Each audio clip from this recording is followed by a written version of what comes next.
जोहार, नमस्कार। हम फिर आ गए हैं बकवास लेके। तो आज का बकवास जो है वो नेता वाला बकवास नहीं है जो हम लोग उस समय किए थे, नहीं जो नेताजी का नदिया वाला किए थे। तो कैसा लगा आप लोग तो बतेबे नहीं किए हमको।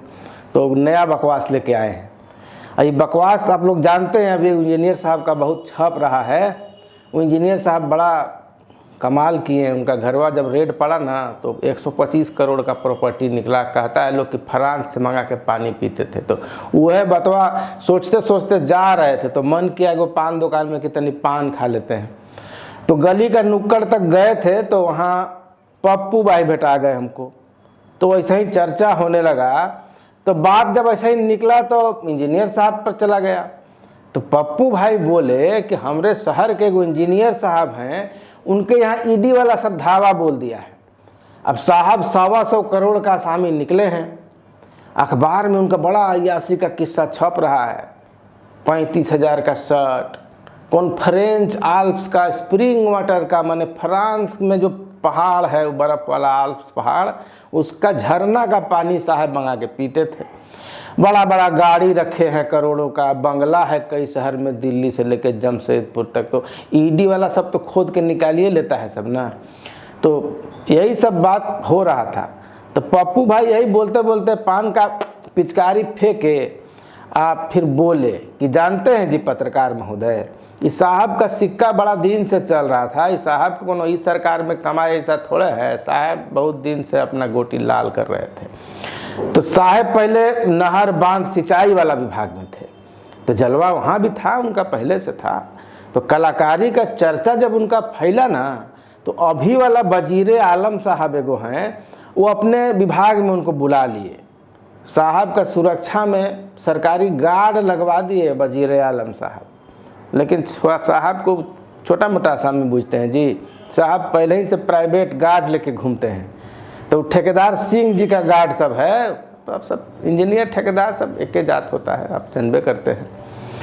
तो हम कहे कि पप्पू भाई, आप इंजीनियर साहब के पकड़ा जाने से खुश हैं कि उनका प्रॉपर्टी देख के आपको बहुत अच्छा लग रहा है। तो पप्पू भाई बोले कि देखिए भैया पत्रकार महोदय, समाज में बराबरी आ रहा है। एक तो वंचित समाज का, छोटा समाज का आदमी 125 करोड़ का असामी निकला है। मंत्री या सचिव जैसा लोग उसका हाथ का चिल्लर पाने के लिए चिढ़ा रहा है। 35,000 का बुशर्ट पहनता है और ईडी का अफसर को डांट देता है कि मेरा टेबल पर खाएगा, गंदा हो जाएगा मेरा टेबल। तो यही ना समता मूलक समाज है जी। एक वंचित समाज, शोषित समाज का आदमी अगर ईडी का आदमी को हड़का दे रहा है, 35,000 का शर्ट पहन ले रहा है, फ्रांस से मंगा के इंपोर्ट करा के पानी पीता है, तो हमारा संविधान जो लोग बनाया था, लोग पुरखा लोग, ऐसा ही ना समता मूलक समाज का, इक्वालिटी का सपना देखा था। तो सदियों से जो शोषित समाज का एक आदमी आज 100 करोड़ का असामी बन गया है, तो किसी को पचिए नहीं रहा है। नेहरू जी का कोट धुलाने इंग्लैंड चला जाता था, आपको मालूम है ना जी। बहुत लोग शान से बताता है कि नेहरू जी का कोट इंग्लैंड में धुलता था। लेकिन एक तो दलित इंजीनियर फ्रांस का इंपोर्टेड मिनरल वाटर पी लेता है तो मनुवादी लोग का पेट में मरोड़ होने लगता है। तो पप्पू भाई ट्रैक बदलने लगे तो हम तनी टोके उनको कि भाई पप्पू भाई रुक बस, आगे बहुत ज़्यादा आगे निकल रहे हैं आप। बात भ्रष्टाचार कानून हो रहा था जी। तो फिर पप्पू भाई बोले कि देखिए भैया पत्रकार जी, इस मामले में हम लोग सबसे आगे हैं। हमारा हाथ कोई घूस उस रिश्वत लेने देने में पकड़ नहीं सकता है। दुनिया भी इस बात को सब मानती है और हम लोग को भ्रष्टाचारी नंबर 1 देश का दर्जा ऐसा ही थोड़े मिला है जी, हैं। हम लोग सदा सर्वदा से पराया माल अपना समझने वाले लोग रहे हैं। जनता सरकारी माल को अपना समझ कर लूट ले जाती है और नेता जनता का माल को अपना समझ के अंदर कर लेते हैं। तो ये चलता रहता है। तो हम बोले कि ये पप्पू भाई, ये जो इंजीनियर साहब पकड़ाए हैं, इनके जैसा कुछ लोग हैं, मुट्ठी भर लोग हैं, इसके कारण सबको आप जनरलाइज कर दीजिएगा कि सबे भ्रष्टाचारी है, तो ठीक बात नहीं ना है। तो पप्पू भाई फिर भमक गए, बोले पत्रकार महोदय, हम कम बता रहे हैं। हमारा तो घर से ही रिश्वत का धंधा शुरू हो जाता है। बच्चा को चॉकलेट देकर पैर दबवा लेते हैं। थोड़ा पैसा दे के दूसरा का ड्राइवर खाली बैठल है तो उसको कहेंगे कि चलो बाजार घुमा ले आओ जी, हमको 2 मिनट का काम है। पड़ोस वाला जो काम करने आती है उसको थोड़ा लालच दे के अपना घर का काम करा लेंगे। ऐसा तो हम लोग रोजे करते रहते हैं जी। तो हम बोले कि पप्पू भाई ये कोनो घूस रिश्वत होता है, ये तो सहयोग है। तो पप्पू भैया बोले कि ये देखिए आप रहने दीजिए, आप नहीं समझिएगा। हमरा तो ऐसा देश के हम लोग रहने वाले हैं कि जहाँ सरकारी नौकरी वाला दामाद का रेट भी ऊपर का कमाई देख के तय होता है कि बबुआ कितना घूस मिलता है तो इनका इतना दहेज मिलेगा, तो ये न तय होता है। तो रिश्वतखोरी भ्रष्टाचार कैसे हो गया? ये तो आचार विचार है, ये तो संस्कार है। तो हम बोले कि पप्पू भाई लेकिन ये तो बहुत गंदा बात है, ये तो शर्मिंदा होने वाला बात है ना, इस पर गर्व किया जाएगा क्या? दुनिया भर में बदनामी हो रहा है। तो पप्पू भाई बोले कि अम्मा यार ये बाहर वाला लोग क्या जानेगा हमारा आपसे शिष्टाचार, वो लोग तो सब मशीनी मानव है, आर्टिफिशियल इंटेलिजेंस पर जिंदा है आजकल। किसी का काम आता है कर देता है, पते नहीं चलता है कि कौन आदमी का काम था, कौन कर दिया, कुछ नहीं पता। तो ठेका टेंडर निकालना होगा तो लोग एक्सपीरियंस देखता है, फाइनेंशियल कंडीशन देखता है, तमाम चीज़ देखेगा, ठोकेगा बजाएगा, खूब बढ़िया कंपनी को ठेका देगा, धूप में खड़ा होकर क्वालिटी कंट्रोल देखता है, काम देखता है। अब मिलता का है बदले में जी वहाँ का सरकारी आदमी लोग को ठेंगा।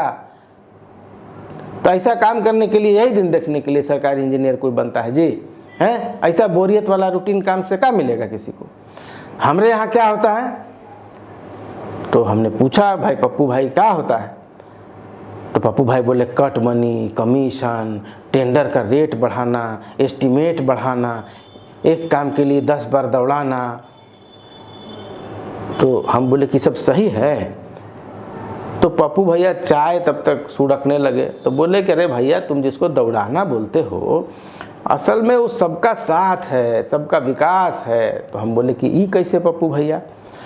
तो पप्पू भैया बोले कि देखो ये विकास का मॉडल है, इंसानी रिश्ता बनाने का जो है ना सिस्टम है, इंसान का इंसान से भाईचारा बनता है सबसे। तो हम बोले कैसे?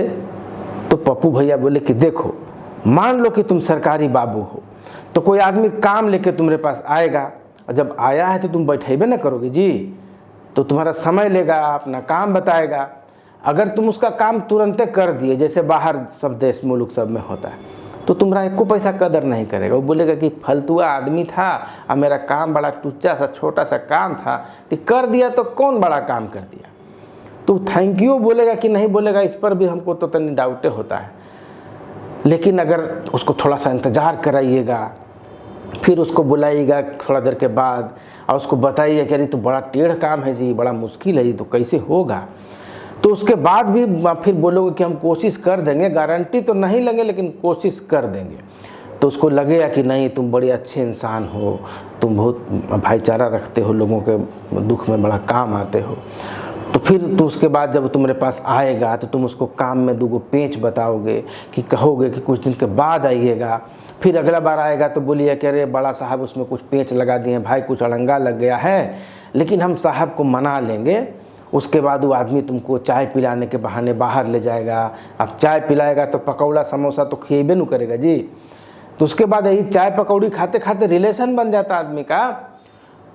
तो हम सुन रहे थे, पप्पू भाई बोल रहे थे, फिर बोले कि कुछ मुलाकात के बाद तुम लोग एक दूसरे का घर परिवार सुख दुख सब जान जाएगा।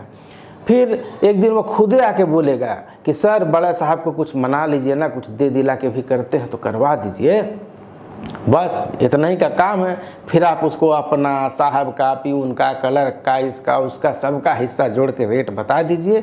अब फिर कहिए कि भाई आपसे तो इतना लंबा रिश्ता चला आ रहा था, तो हम तो इसमें कुछ लेंगे नहीं, जो लेगा साहिबे लोग लेगा और स्टाफ लोग लेगा। फिर वो थोड़ा मोल तोल करेगा तो मोल तोल करके भाव तय हो जाएगा, वो पैसा दे देगा, तुम काम कर देना, बस वो तुम्हारा एहसान के तले दब जाएगा। फिर आपके घर मिठाई लेके आएगा और तुम माल और मिठाई दोनों अंदर कर लेना, और उसके बाद दोनों बम बम आगे के लिए दुआ सलाम का रास्ता भी खुला रहेगा। क्या पता वो 2 और क्लाइंट लेके आ जाए तुम्हारे पास। अब इतना जो खूबसूरत भाईचारा का आदमी का इंसानियत का रिश्ता बना है, उसको तुम भ्रष्टाचार कहते हो जी पत्रकार भाई? पूछे हमसे पप्पू भाई ऐसे। तो हम भी बोले कि अच्छा, तो ठेका टेंडर मैनेज करके इंजीनियर अफसर मंत्री नेता जो करोड़ों का खेल कर रहे हैं वो क्या है पप्पू भाई? तो पप्पू भाई बोले कि ये विकास है, इसको डेवलपमेंट बोलते हैं। सरकारी सैलरी का पैसा से इकोनॉमी को कभी ग्रो करते देखे हो जी? पप्पू भाई हमसे पूछे कि कभी सरकारी सैलरी से किसी का इकोनॉमिक ग्रो किया है जी? जीडीपी पर कोनो घंटा फर्क पड़ जाता है उससे। एस्टीमेट बढ़ाओ, करोड़ों का ठेका निकालो, एडवांस में पीसी ले लो, ब्यूरोक्रेट, नेता, मंत्री सब में पैसा बांटो। पैसा बटेगा तो खर्चा होगा, मार्केट में जाएगा, कार खरीदने में जाएगा, घर बनाने में लगेगा, लग्जरी आइटम में खर्चा होगा। फिर लोगों के पास पैसा आएगा तो उनमें इनसिक्योरिटी बढ़ेगा, फिर प्राइवेट सुरक्षाकर्मी लगेगा, अटेंडेंट चाहिए, ड्राइवर चाहिए, नौकर चाहिए, तो ये सब बेरोजगारों को रोजगार मिलेगा ना इससे। तो ये सब से देश का जीडीपी बढ़ता है। तो पप्पू भाई बोल रहे थे, हम सुन रहे थे, तो पप्पू भाई फिर बोले कि अरे पत्रकार भैया, भ्रष्टाचार न पुल है जो जाति और धर्म का भेद मिटा देता है, और पूंजीवाद के जरिए यही जो भ्रष्टाचार है वो समतामूलक समाजवाद की रचना करता है। वरना पैसों का क्या है, वह तो काम नहीं आता है तो सरकारी खजाना में पड़ा पड़ा लैप्स हो जाता है, राज्य का बदनामी होता है सो अलगे। तो ये कहते कहते पप्पू भाई पान मसाला का और पुड़िया फाँक लिए। अब हम समझ गए कि अब दोबारा तब्बे बोलेंगे जब इससे भी बड़का कोनो ज्ञान का बात उनका दिमाग में आएगा। तो हम उनको नमस्कार किए और घर के तरफ चल पड़े। तो बचपन से जो सीखे थे आदर्श उदर्श, जो सब माता पिता लोग, दादा दादी लोग सिखाए थे, ये लगा कि सब बेकारे का चीज़ है। और अब यही लग रहा है कि घूसे वो घास है जिससे अगर सरकारी घोड़ा दोस्ती कर लेगा तो खाएगा का। तो भ्रष्टाचार नीचे से ऊपर की तरफ है कि ऊपर से नीचे की तरफ है, इस सवाल का जवाब आप खोजिए। तब तक हम अगला वीडियो का मसाला खोजते हैं। तो कैसा लगा वीडियो ज़रा कमेंट करके बताइएगा। फिर मिलेंगे अगले वीडियो के साथ, तब तक दीजिए इजाज़त। धन्यवाद, नमस्कार।